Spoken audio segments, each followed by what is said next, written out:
ठंड में जादुई तंदूर। एक छोटे से गांव में ठंड बहुत तेज पड़ने लगी थी। हर कोई अपने घरों में कैद था और आग जलाकर अपने अपने शरीर को गर्म करने की कोशिश कर रहा था। गांव के किनारे एक साधु बाबा रहते थे, जिनके पास एक जादुई तंदूर था। यह तंदूर किसी के ठंड में जादुई तंदूर। एक छोटे से गांव में ठंड बहुत तेज पड़ने लगी थी। हर कोई अपने घरों में कैद था और आग जलाकर अपने अपने शरीर को गर्म करने की कोशिश कर रहा था। गांव के किनारे एक साधु बाबा रहते थे, जिनके पास एक जादुई तंदूर था।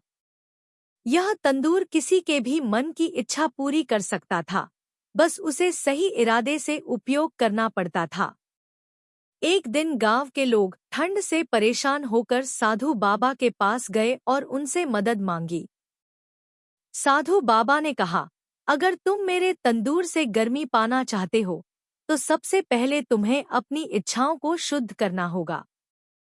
गांव के लोग यह सुनकर हैरान हुए, लेकिन उन्होंने बाबा की बात मानी।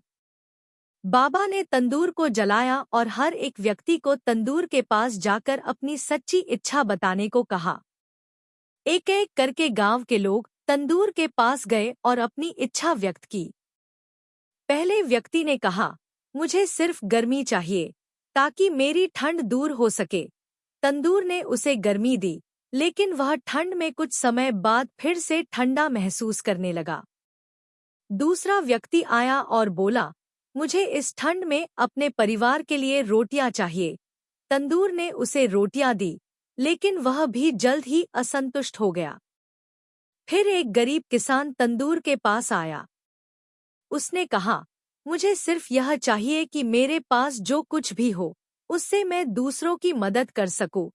तंदूर ने उसे न केवल गर्मी दी, बल्कि उसकी सारी इच्छाएं पूरी कर दी और साथ ही उसे बहुत सारी रोटियां भी दी। उस किसान ने अपनी प्राप्ति से कई गरीबों की मदद की और सभी को गर्मी दी।